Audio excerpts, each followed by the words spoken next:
Welcome दोस्तों, स्वागत आप सभी का आपके अपने YouTube channel online study YouTube channel में। ऑनलाइन स्टडी यूट्यूब चैनल की तरफ से आपके एसएससी एमटीएस की काफ़ी बेहतरीन तैयारी कराई जाती है। एसएससी एमटीएस के जो भी आपके एग्ज़ाम में आने वाले जो भी क्वेश्चंस होते हैं उनके बारे में आज का जो लेक्चर है वो काफ़ी बेहतरीन लेक्चर है। आज के लेक्चर में अपन ऐसे मोस्ट इंपॉर्टेंट क्वेश्चंस के बारे में बात करेंगे जो आपके एग्ज़ाम में अवश्य आपको देखने को मिलते हैं, जिनके 100% छपने के चांस रहते हैं। तो उन क्वेश्चंस को आपको एंड तक देखना है, वीडियो के साथ एंड तक बने रहना है, वीडियो को एंड तक देखना है। अभी तक जिन बच्चों ने वीडियो को लाइक नहीं किया तो फटाफट वीडियो को लाइक कर दीजिए, फटाफट सेशन को शेयर करने का प्रयास कीजिए। चैनल को जिन बच्चों ने सब्सक्राइब नहीं किया है तो चैनल को सब्सक्राइब कर लीजिए। इसके बाद में अपन क्लास को स्टार्ट करते हैं। तो आज का जो क्लास है उसमें अपन ऐसे इंपॉर्टेंट क्वेश्चंस के बारे में बात करेंगे जो एग्जाम में ज़्यादातर पूछे जाते हैं। तो उसी प्रकार से अपन फर्स्ट क्वेश्चन को देखते हैं। तो आज की क्लास का फर्स्ट क्वेश्चन क्या दे रखा है, इसे देखिए। प्रथम बौद्ध संगति किसके काल में हुई थी, ये आपको बताना है। ऑप्शंस आपको दिए हुए हैं। ए अजातशत्रु के काल में, अशोक के काल में, कालाशोक के काल में या फिर कनिष्क के काल में। तो प्रथम बौद्ध संगति किसके काल में हुई थी, यह आपके अजातशत्रु के काल में हुई थी। फटाफट आपको नोट करना है। Right answer A option. अगले क्वेश्चन पे चलते हैं। अगला क्वेश्चन देखिए। भारत के प्रथम खिलाड़ी कौन थे जिन्होंने 2 बार लगातार ओलंपिक में पदक प्राप्त किए हैं, यह आपको बताना है कि भारत का वो कौन सा खिलाड़ी था जिन्होंने ओलंपिक में लगातार 2 बार पदक प्राप्त किए हैं। ऑप्शन ए दे रखा है पीवी सिंधु, अभिनव बिंद्रा, सुशील कुमार या फिर नन ऑफ दिस। तो यहाँ से मैं बता दूँ वो आपके कौन थे, सुशील कुमार थे। फटाफट आपको नोट करना है। Right answer C option. अगले क्वेश्चन पे चलते हैं। क्वेश्चन का स्क्रीनशॉट ले लीजिए, फटाफट क्वेश्चन को नोट कर दीजिए। इसका आंसर कमेंट बॉक्स में छाप दीजिए जिससे आपको भी इसका आंसर लंबे समय तक याद रहे। फटाफट नोट करना है। अगले क्वेश्चन पे चलते हैं। अगला क्वेश्चन देखिए। आनंद वन की स्थापना किसके द्वारा की गई, यह आपको बताना है। तो अगला भी इंपॉर्टेंट क्वेश्चन दे रखा है, फटाफट आपको नोट करना है। ऑप्शंस की तरफ अपन चलते हैं। वेडले पावले ने, विनोबा भावे ने, बाबा आमेटे ने या फिर अरविंद घोष ने। तो सबसे पहले मैं बता देता हूँ, थर्ड क्वेश्चन जो है वो आपका काफ़ी इंपॉर्टेंट क्वेश्चन है। आनंद वन की स्थापना किसके द्वारा की गई थी, यह आपके की गई थी बाबा आमट्ठे के द्वारा की गई थी। फटाफट आपको नोट करना है। Right answer C option. अगले क्वेश्चन पे चलते हैं। अगला क्वेश्चन देखिए, फटाफट आपको नोट करना है। भारत के प्रथम महिला ज्ञानपीठ पुरस्कार से सम्मानित साहित्यकार कौन थी, यह आपको बताना है। तो ये भी क्या दे रखा है, इंपॉर्टेंट क्वेश्चन दे रखा है। फटाफट आपको नोट करना है। ऑप्शन ए क्या दे रखा है, श्रीमती आशा पूर्णा देवी जी, अमृता प्रीतम, महादेवी वर्मा जी या फिर नन ऑफ दिस। तो भारत की प्रथम महिला ज्ञानपीठ पुरस्कार से सम्मानित जो साहित्यकार थी वो आपकी कौन थी, श्रीमती आशा पूर्णा देवी जी थी। फटाफट आपको नोट करना है। काफ़ी इंपॉर्टेंट क्वेश्चन था। जो भी आपको ऑप्शंस दे रखे हैं इनके बारे में जो रिलेटेड क्वेश्चंस होते हैं वो आपकी जो पीछे की जो क्लासेस होती है उनमें आपको मिल जाते हैं। तो आपको सभी क्लासेस को देखना है। एमटीएस की लगभग आपकी जो भी क्लासेस है उनको आपको रिवीजन में लेना है, क्योंकि उनमें ऐसे इंपॉर्टेंट क्वेश्चंस हैं जो एग्जाम में काफ़ी बार पूछे जाते हैं। अगला क्वेश्चन देखिए। लता मंगेशकर को दादा साहेब फाल्के पुरस्कार कब दिया गया था, ये आपको बताना है। तो दादा साहेब फाल्के पुरस्कार किस क्षेत्र में दिया जाता है, सबसे पहला आपका क्वेश्चन ये बनता है। तो कमेंट बॉक्स में छापने का प्रयास कीजिए। कब दिया गया था, 1969 में, 1989 में, 2001 में, 2018 में, 2021 में। तो आपको बताना है कि इनको दादा साहेब फाल्के पुरस्कार कौन से सन में प्राप्त हुआ था, 1989 में प्राप्त हुआ था। फटाफट आपको नोट करना है। Right answer B option. अगले क्वेश्चन पे चलते हैं। अगला क्वेश्चन देखिए। मिडनाइट चिल्ड्रेन किसकी कृति है, यह आपको बताना है। तो ये भी काफ़ी इंपॉर्टेंट क्वेश्चन दे रखा है। अपने को क्या करना है, क्वेश्चंस को फटाफट देखना है, क्योंकि अपने पास इतना टाइम नहीं है कि क्वेश्चंस को ज़्यादा रीड करें। तो मिडनाइट चिल्ड्रेन किसकी कृति है, किरण देसाई की, अरविंद रोडिका की, वीएस नायपाल की या फिर वाइट टाइगर की। तो मैं आपको बता दूँ, सबसे पहले अपन इस क्वेश्चंस के बारे में बात करते हैं। तो ये किसकी कृति है, अरविंद अडिग की क्या है, करती है। फटाफट आपको नोट करना है। अगले क्वेश्चन पे चलते हैं। उससे पहले आपको कमेंट बॉक्स में छाप कर बताना है। काफ़ी इंपॉर्टेंट क्वेश्चन बताता हूं मैं आपको जो एग्जाम में पूछे जाते हैं। तो कमेंट बॉक्स में छाप कर बताना है। जो क्वेश्चन मैं आपको यहाँ पे बताने वाला हूँ, उड़न परी के नाम से किन्हें जाना जाता है, फटाफट आपको बताना है। जो भी आपको मैं यहाँ पे क्वेश्चन बताता हूँ वो ऐसे लल्लू क्वेश्चन नहीं होते हैं, काफ़ी इंपॉर्टेंट क्वेश्चन होते हैं। इनको जो एग्ज़ाम में आने के जो इनके चांस रहते हैं वो काफ़ी रहते हैं। तो आपको क्या करना है, क्वेश्चंस को देखना है। अगले क्वेश्चन पे चलते हैं। अगला क्वेश्चन देखिए, निम्नलिखित में से कौन सा असंगत का मतलब होता है कि इनमें से कौन सा असुमेलित है, ये आपको बताना है। तो ये आपका HW क्वेश्चन है, फटाफट आपको नोट करना है। भारतीय कृषि अनुसंधान संस्थान का जो मुख्यालय वो नई दिल्ली में है। फटाफट आपको चारों ऑप्शंस को रीड करना है, स्क्रीनशॉट ले लीजिए। ये आपका क्या है, HW क्वेश्चन है, जिसका आंसर आपको कमेंट बॉक्स में बताना है। अगले क्वेश्चन पे चलते हैं। अगला क्वेश्चन देखिए, आकाश का पीलापन मापने का जो यंत्र है वो कौन सा है, ये आपको बताना है। क्रोनोमीटर है, फेदोमीटर है, साइनोमीटर है या फिर प्लेनोमीटर है। तो अपन बात करते हैं। तो आकाश का नीलापन मापने का जो यंत्र है वो साइनोमीटर है, फटाफट नोट कीजिए।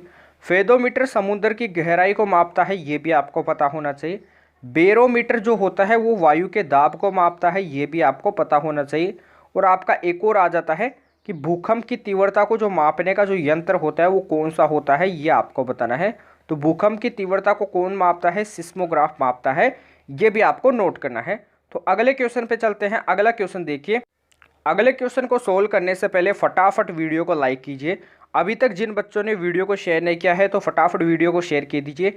अपने दोस्तों को शेयर करने का प्रयास कीजिए, क्योंकि अपनी जो क्लास है वो काफ़ी लंबे बच्चों तक पहुंचनी चाहिए, क्योंकि इसी से हमें मोटिवेशन मिलता है। इसी से हम आपके लिए काफ़ी अच्छे अच्छे क्वेश्चंस की जो क्लास होती है वो आपके लिए लेके आते हैं। तो आपको क्या करना है, वीडियो को लाइक करना है, फटाफट वीडियो को फटाफट शेयर करना है। अभी तक जिन बच्चों ने चैनल को सब्सक्राइब नहीं किया है तो फटाफट चैनल को सब्सक्राइब कर लीजिए, बेल आइकन को प्रेस कीजिए। डिस्क्रिप्शन में टेलीग्राम चैनल का लिंक दिया हुआ है, उससे भी आपको ज्वाइन करना है।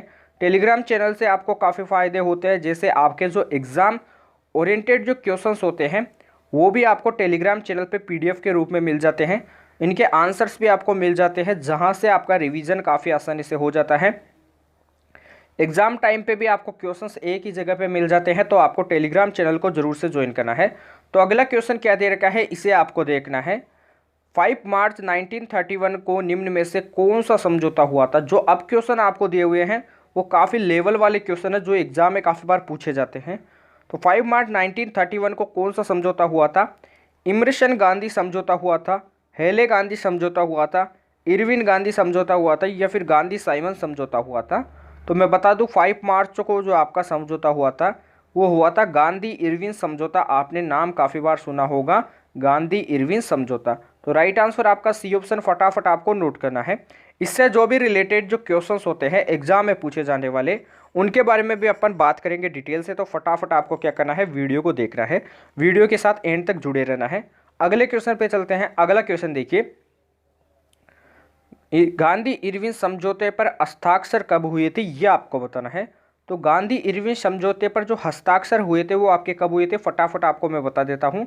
1931 ईस्वी में हुए थे, फटाफट आपको नोट करना। 1931 सन में हुए थे, फटाफट नोट कीजिए। अगले क्वेश्चन पे चलते हैं, इसको आपको नोट करना है। निम्नलिखित व्यक्तियों में किसने गांधी इरविन तथा गांधी को दो महात्मा कहा था, यह आपको बताना है कि कौन सा वो व्यक्ति था जिन्होंने इरविन तथा गांधी को दो महात्मा का नाम दिया था। फटाफट आपको नोट करना है। ऑप्शन ए दे रखा है, मीरा बहन ने दिया था, सरोजनी नायडू जी ने दिया था, या फिर मदन मोहन मालवीय ने, या फिर जवाहरलाल नेहरू ने। फटाफट आपको बताना है। तो दो महात्मा की उपाधि देने वाले जो थे वो आपके कौन थे, सरोजनी नायडू जी थी। फटाफट आपको नोट करना है। Right answer B option. अगले क्वेश्चन पे चलते हैं। अगला क्वेश्चन देखिए, फटाफट आपके सामने दे रखा है। लाल कुर्ती दल या फिर लाल कुर्ती आंदोलन के नेता कौन थे, ये आपको बताना है। कि सबसे पहले आपका जो लाल कुर्ती जो दल था उसके जो नेता थे वो कौन थे, ये आपको बताना है। ऑप्शंस आपको दे रखे हैं, मौलाना आज़ाद थे, खान अब्दुल गफ़ार खान थे, मोहम्मद अली जिन्ना थे, या फिर इकबाल थे। तो लाल कुर्ती आंदोलन के जो नेता थे वो कौन थे, खान अब्दुल गफ़ार खान थे। फटाफट आपको नोट करना है। Right answer B option. Now next question पे चलते हैं। नेक्स्ट क्वेश्चन देखिए क्या दिया हुआ है, TRQ क्वेश्चन दिया हुआ है। लाल कुर्ती दल संगठित किया गया था, यह आपको बताना है कि संगठित किसके लिए किया गया था। तो सबसे पहले मैं बता दूं ये किसके लिए संगठित किया गया था।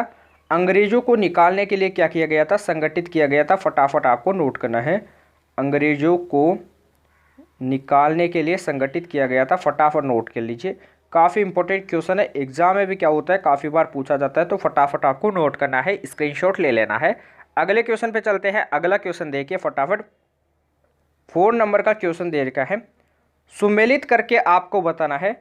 इसमें ऑप्शन आपको ए दे रखा है बारदोली सत्याग्रह, बी ऑप्शन दे रखा है कूका आंदोलन, चंपारण सत्याग्रह या फिर लाल कुर्ती। तो इनमें मैं आपको बता दूं कि इनका मतलब यह है कि जैसे लाल कुर्ती जो दल था इसके नेता कौन थे, चंपारण सत्याग्रह के नेता कौन थे, कूका आंदोलन के नेता कौन थे और बारदोली सत्याग्रह के नेता कौन थे। ऐसे आपको इस क्वेश्चन का आंसर बताना है। तो बात करते हैं अपन एक एक ऑप्शन के बारे में। सबसे पहले बारदोली सत्याग्रह के बाद बात करते हैं, तो ये इसके नेता कौन थे, सरदार वल्लभ भाई पटेल। फटाफट आपको नोट करना है।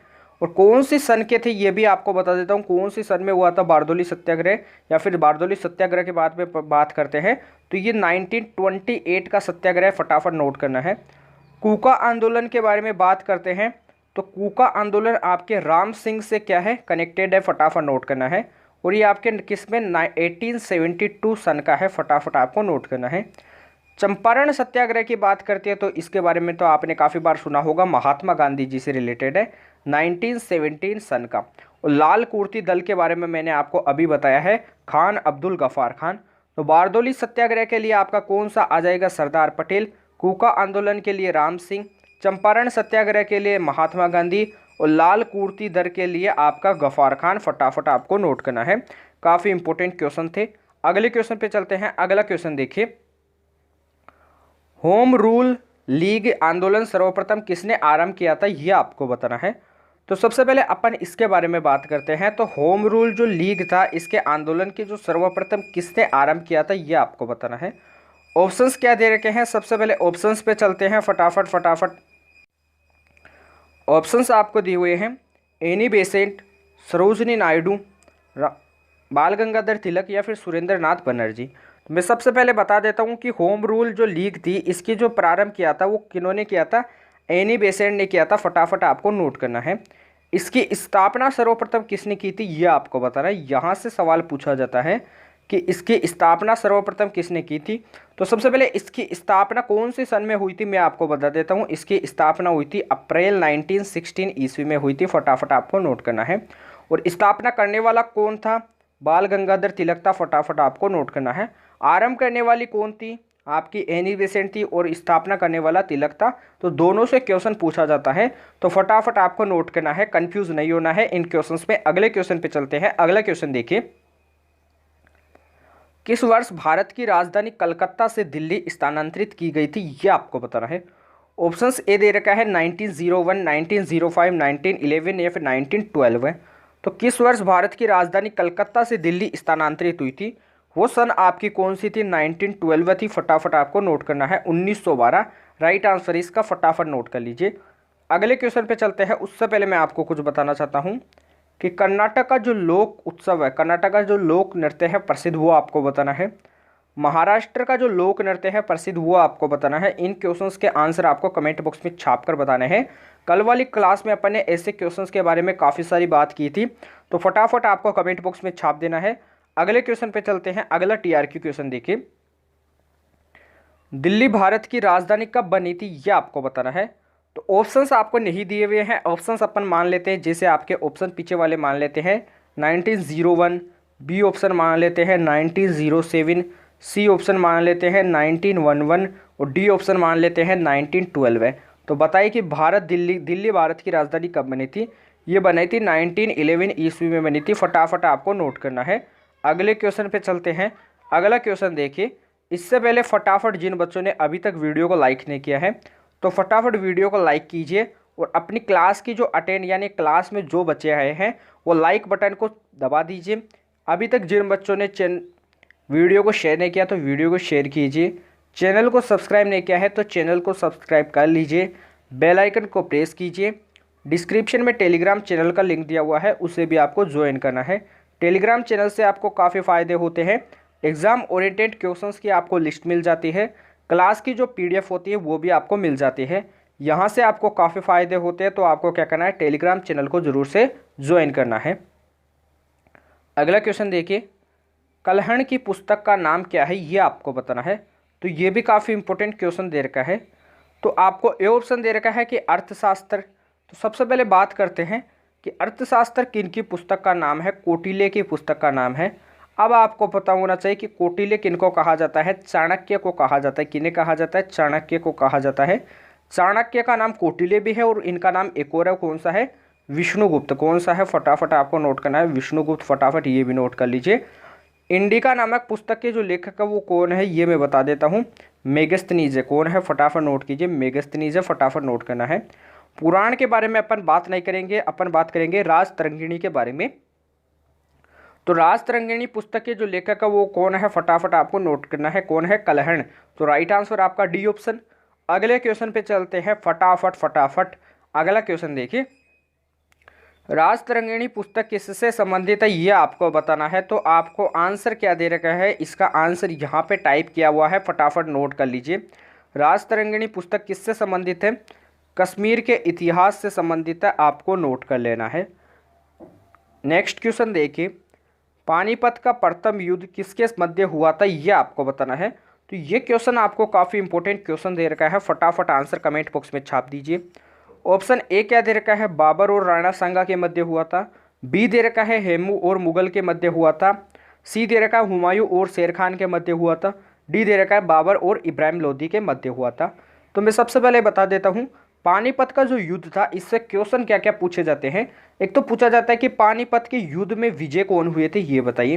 तो इसमें जो विजय हुए थे वो कौन हुए थे? बाबर हुए थे। और इसमें जो हारे थे यानी जिनकी पराजय हुई थी वो कौन हुए थे? वो आपके हुए थे इब्राहिम लोदी। इन्हें आपको नोट करना है। ऐसे आप क्वेश्चंस पूछे जाते हैं, मैं आपको बताता हूँ। यहाँ से क्वेश्चन आपके ऐसे पूछे जाते हैं। ऐसे पूछा जाता है कि इब्राहिम लोदी किस युद्ध से संबंधित थे, ये आपको बताना है। ऑप्शंस आपको दिए हुए होते हैं, जैसे पानीपत, खानवा, घाघरा और आपका चंदेली। तो इब्राहिम लोदी आपके किससे? पानीपत युद्ध से रिलेटेड थे। ऐसे भी आपको नोट करना है। अब बताना है कि पानीपत का जो प्रथम युद्ध हुआ था वो आपके बाबर और इब्राहिम लोदी के मध्य हुआ था। फटाफट नोट कर लीजिए, राइट आंसर डी ऑप्शन। अगले क्वेश्चन पे चलते हैं। अगला क्वेश्चन देखिए, निम्नलिखित को आपको सुमेलित करके बताना है कि इनमें से असुमेलित कौन सा है, इनमें से रोंग कौन सा है, आपका बताना है कथन। पानीपत का प्रथम युद्ध कब हुआ था? आपके 1526 सन में हुआ था, यह आपको पता होना चाहिए। खानवा का युद्ध हुआ था 1527 ईस्वी यानी 1527 ईस्वी में हुआ था। घाघरा का युद्ध हुआ था 1529 सन में हुआ था। और आपके चंदेरी का युद्ध 1530 ईस्वी में नहीं हुआ था। तो आपका सत्य असत्य कथन आपका डी ऑप्शन है, क्योंकि चंदेरी का जो युद्ध हुआ था वो आपके 1528 सन में हुआ था। फटाफट आपको नोट करना है। तो इस क्वेश्चंस के बारे में अपन थोड़ा डिटेल से देख लेते हैं। पानीपत का प्रथम युद्ध कब हुआ था? सबसे पहले आपके 1526 ईस्वी में हुआ था। किनके मध्य हुआ था? अभी मैंने बताया है कि बाबर व इब्राहिम लोदी के मध्य हुआ था। किनके मध्य? बाबर। इसको तो आपको नोट कर लेना है। खानवा के युद्ध के बारे में बात करते हैं। तो जो खानवा का युद्ध आपके 1527 सन में हुआ था और किनके मध्य हुआ था ये मैं आपको बता देता हूँ। बाबर व राणा सांगा के मध्य हुआ था। किनके मध्य हुआ था? बाबर व राणा सांगा के मध्य हुआ था। फटाफट आपको नोट करना है। घाघरा के युद्ध के बारे में बात करते हैं। तो जो घाघरा का युद्ध है वो आपके 1529 सन में हुआ था और किनके मध्य हुआ था? बाबर व अफगान के मध्य हुआ था। फटाफट आपको नोट करना है। किनके मध्य हुआ था? बाबर व अफगान के मध्य हुआ था। फटाफट नोट कर लीजिए। अगले क्वेश्चन पे चलते हैं। अगला क्वेश्चन देखिए, प्रसिद्ध कवि अमीर खुसरो दरबार में रहे थे। किसके दरबार में रहे थे ये आपको बताना है। क्वेश्चन काफ़ी इंपॉर्टेंट क्वेश्चन है। ऑप्शन ए दे रखा है अलाउद्दीन खिलजी के दरबार में, इल्तुतमिश के दरबार में, मोहम्मद बिन तुगलक के दरबार में या फिर कुतुबुद्दीन ऐबक के दरबार में। तो मैं बता दूं, प्रसिद्ध जो कवि थे आपके अमीर खुसरो, वो किसके दरबार में रहे थे? अलाउद्दीन खिलजी के दरबार में रहे थे। फटाफट नोट कर लीजिए। नेक्स्ट क्वेश्चन देखिए, अमीर खुसरो किसका दरबारी कवि था यह आपको बताना है। तो अमीर खुसरो किसका दरबारी कवि था ये मैं आपको बता देता हूँ। फटाफट आपको नोट करना है, क्योंकि क्या है, काफ़ी इंपॉर्टेंट क्वेश्चन है, एग्जाम में भी काफ़ी बार पूछे जाते हैं। तो अमीर खुसरो जो था वो आपका किसका दरबारी कवि था? शेर शाह सूरी का दरबारी कवि था। फटाफट आपको नोट करना है, किसका दरबारी था? शेर शाह सूरी का दरबारी कवि था। फटाफट नोट कर लीजिए। नेक्स्ट क्वेश्चन देखिए, अमीर खुसरो एक थे ये आपको बताना है। कवि थे, इतिहासकार थे, संगीतज्ञ थे या फिर ओल यानी तीनों थे। तो मैं बता दूं, जो अमीर खुसरो थे वो आपके एक कवि भी थे, इतिहासकार भी थे और आपके संगीतज्ञ भी थे। तो यानी तीनों थे, ओल थे। फटाफट नोट कर लीजिए। नेक्स्ट क्वेश्चन देखिए, इससे पहले फटाफट वीडियो को लाइक करना है, फटाफट वीडियो को शेयर करना है। अभी तक जिन बच्चों ने इस चैनल को सब्सक्राइब नहीं किया है तो चैनल को सब्सक्राइब कर लीजिए, बेल आइकन को प्रेस कीजिए। डिस्क्रिप्शन में टेलीग्राम चैनल का लिंक दिया हुआ है, उसे भी आपको ज्वाइन करना है। क्वेश्चन क्या दे रखा है नेक्स्ट, हिंदी और फारसी दोनों भाषाओं का विद्वान किसे कहा जाता था, विद्वान कौन था ये बताना है। तो आपके कौन थे, अमीर खुसरो। भाषा का विद्वान कौन था, अमीर खुसरो। फटाफट आपको नोट करना है। नाउ अगला क्वेश्चन देखिए क्या दे रखा है, सांची का स्तूप किसने बनवाया था यह आपको बताना है। ऑप्शंस आपको काफ़ी इंपॉर्टेंट क्वेश्चंस दे रखे हैं, फटाफट आपको नोट करना है। ऑप्शन ए दे रखा है चंद्रगुप्त ने, ऑप्शन बी कौटिल्य ने, ऑप्शन सी गौतम बुद्ध ने, ऑप्शन डी अशोक ने। महात्मा गौतम बुद्ध का बचपन का जो नाम था वो क्या था ये आपको बताना है। इनका जन्म कहाँ पर हुआ था ये भी आपको बताना है। इनको ज्ञान की प्राप्ति कहाँ पर हुई थी ये भी आपको बताना है। तो बोध गया में क्या हुआ था ये आपको कमेंट बॉक्स में छाप कर बताना है। तो क्वेश्चंस तीनों इंपॉर्टेंट है। सांची का स्तूप किसने बनवाया था, तो सांची का स्तूप बनवाया था अशोक ने। फटाफट नोट कर लीजिए। अगले क्वेश्चन पे चलते हैं। अगला क्वेश्चन देखिए, कौटिल्य किसके प्रधानमंत्री थे यह आपको बताना है। चंद्रगुप्त विक्रमादित्य के प्रधानमंत्री थे, अशोक के, चंद्रगुप्त मौर्य के, या फिर राजा जनक के। तो मैं बता दूं कौटिल्य किसके प्रधानमंत्री थे, फटाफट आपको नोट करना है। चंद्रगुप्त मौर्य के प्रधानमंत्री थे। फटाफट नोट कर लीजिए, काफ़ी इंपॉर्टेंट क्वेश्चन था जो एग्जाम में काफ़ी बार पूछा गया है। अगला क्वेश्चन देखिए, ऋग्वेद से भी काफ़ी सारे क्वेश्चन पूछे जाते हैं। सबसे पहले गायत्री मंत्र का उल्लेख ऋग्वेद में, सबसे पुराना वेद ऋग्वेद है ये भी पता होना चाहिए। ऋग्वेद में अघन्या का प्रयोग किसके लिए हुआ है ये आपको बताना है। अघन्या का प्रयोग यानी बकरी के लिए हुआ है। गाय को अघन्या कहा जाता है, हाथी को कहा जाता है, या फिर घोड़े को कहा जाता है। तो मैंने आपको ये क्वेश्चन काफ़ी बार बताया है, आपकी जीडी की एग्जाम में भी काफ़ी बार पूछा जाता है और एमटीएस के लिए भी काफ़ी इंपॉर्टेंट क्वेश्चन है। तो आपको क्या करना है, वीडियो के साथ एंड तक जुड़े रहना है। तो ऋग्वेद में अघन्या का प्रयोग किसके लिए हुआ है, गाय के लिए हुआ है। फटाफट आपको नोट करना है, राइट आंसर बी ऑप्शन। अगले क्वेश्चन पे चलते हैं। भारतीय राष्ट्रीय कांग्रेस ने पहला असहयोग आंदोलन किस वर्ष में शुरू किया था यह आपको बताना है। ऑप्शंस दे रखे हैं 1917 सन में, 1918 में, 1920 में, या फिर 1928 ईस्वी में। तो मैं बता दूं भारतीय राष्ट्रीय कांग्रेस ने पहला असहयोग आंदोलन किस वर्ष शुरू किया था, आपके 1920 ईस्वी में शुरू किया था। फटाफट नोट कर लीजिए। अगले क्वेश्चन पे चलते हैं। कुछ टीआरक्यू क्वेश्चन जो एग्जाम में पूछे जाते हैं उनके बारे में अपन बात करेंगे। कुछ खेल से क्वेश्चन पूछ लेते हैं, जैसे क्या पूछे जाते हैं मैं आपको बता देता हूँ। आपके क्या होते हैं कि जो आपके जो खेल होते हैं इनमें एक पक्ष के जो खिलाड़ियों की जो संख्या होती है यहाँ से क्वेश्चन पूछा जाता है कि एक पक्ष में खिलाड़ियों की संख्या क्या होती है कौन से खेल में। तो सबसे पहले बात करते हैं, एक पक्ष में 11 खिलाड़ी कौन कौन से खेल में होते हैं। तो वो आपके होते हैं हॉकी में होते हैं, फुटबॉल में होते हैं, और आपके किस में होते हैं, क्रिकेट में होते हैं। फटाफट आपको नोट करना है, हॉकी, फुटबॉल और क्रिकेट में होते हैं। 7 किस में होते हैं ये आपको बताना है। तो 7 आपके किस में होते हैं, कबड्डी में होते हैं, वाटर पोलो में होते हैं। फटाफट आपको नोट करना है। और आपके किस में होते हैं, नेट बॉल में होते हैं। फटाफट नोट कर लीजिए, काफ़ी इंपॉर्टेंट क्वेश्चन है। 7 के बारे में बात की, 11 के बारे में बात की, 6 के बारे में बात की। तो 6 जो आपके होते हैं खिलाड़ी वो आपके किस में होते हैं, वॉलीबॉल में होते हैं। फटाफट ये भी नोट करना है। और आपके जो 9 खिलाड़ी होते हैं वो किस में होते हैं, वो आपके होते हैं खो खो में होते हैं। किस में होते हैं, खो खो में। तो ये भी आपको नोट करना है। अगले क्वेश्चन पे चलते हैं। अगला क्वेश्चन जो दे रखा है वो क्या दे रखा है, कुछ अपन जीएस के क्वेश्चन के बारे में बात करते हैं। जो कार्बन का जो अपर रूप होता है वो कौन होता है ये आपको बताना है। तो कार्बन का जो अपर रूप होता है वो आपका कौन होता है, फटाफट कमेंट बॉक्स में छाप दीजिए। कार्बन का अपर रूप है फुलेरिन, कौन है फटाफट बता दीजिए, फुलेरिन है। फटाफट नोट कर लीजिए, क्वेश्चन काफ़ी इंपॉर्टेंट है। अगले क्वेश्चन पे बात करते हैं। अगला क्वेश्चन क्या दे रखा है, गायत्री मंत्र के बारे में अपन ने बात कर ली है। यहाँ से एक सवाल पूछा जाता है और आपको बताना है कि जो आपका हीरा होता है, क्या होता है, आपका जो डायमंड होता है वो विद्युत का कुचालक होता है या फिर सुचालक। तो मैं आपको बता दूं ये क्या होता है, विद्युत का कुचालक होता है। फटाफट आपको नोट करना है। भारत में सर्वाधिक कोयला कहाँ मिलता है ये आपको बताना है। भारत में सर्वाधिक कौन सा कोयला मिलता है ये भी पता होना चाहिए। तो भारत में सर्वाधिक कौन सा कोयला मिलता है, बिटुमिनस कोयला मिलता है। फटाफट आपको नोट करना, कौन सा मिलता है, बिटुमिनस कोयला मिलता है। इसे नोट कर लीजिए। अब अपन कुछ पुस्तक के बारे में बात करते हैं। रेस ऑफ माई लाइफ पुस्तक के लेखक कौन है, फटाफट आपको बताना है। रेस ऑफ माई लाइफ पुस्तक के लेखक कौन है। तो रेस ऑफ माई लाइफ पुस्तक के जो लेखक है वो कौन है, मिल्खा सिंह का। फटाफट आपको नोट करना है, कौन है, मिल्खा सिंह, इसे नोट कर लीजिए। कुछ क्वेश्चंस और है, जैसे आपके अनब्रेकेबल पुस्तक के लेखक कौन है, MC मेरी कॉम। बिलीवर पुस्तक के जो लेखक है वो कौन है, सुरेश रैना जी है। फटाफट आपको नोट करना है। तो ऐसे क्वेश्चंस आपको यदि ज़्यादातर चाहिए तो आपको क्या करना है, फटाफट वीडियो को लाइक करना है, फटाफट वीडियो को शेयर करना है। अभी तक जिन बच्चों ने चैनल को सब्सक्राइब नहीं किया है तो चैनल को सब्सक्राइब कर लीजिए, बेल आइकन को प्रेस कीजिए। डिस्क्रिप्शन में टेलीग्राम चैनल का लिंक दिया हुआ है, उसे भी आपको ज्वाइन करना है। टेलीग्राम चैनल से आपको काफ़ी फ़ायदे होते हैं। क्लास की जो PDF होती है आंसर सहित आपको सेव मिल जाती है टेलीग्राम चैनल पे, जिससे आपका रिवीजन भी काफ़ी आसानी से हो जाता है। एग्जाम ओरिएंटेड क्वेश्चंस जैसे PY के क्वेश्चंस भी आपको मिल जाते हैं। तो आपको टेलीग्राम चैनल को जरूर से ज्वाइन करना है। कमेंट करके बताना कि आपको वीडियो कैसी लगी, प्यारा सा कमेंट करके बताइए। सपोर्ट कीजिए जिससे आपको भी अच्छे अच्छे क्वेश्चंस मिले, अच्छे अच्छे क्लासेस मिले, जो एग्जाम में पूछे जाने वाले क्वेश्चंस होते हैं वो भी मिले। तो आपको सपोर्ट करना है, कमेंट करके बताना कि वीडियो आपको कैसी लगी।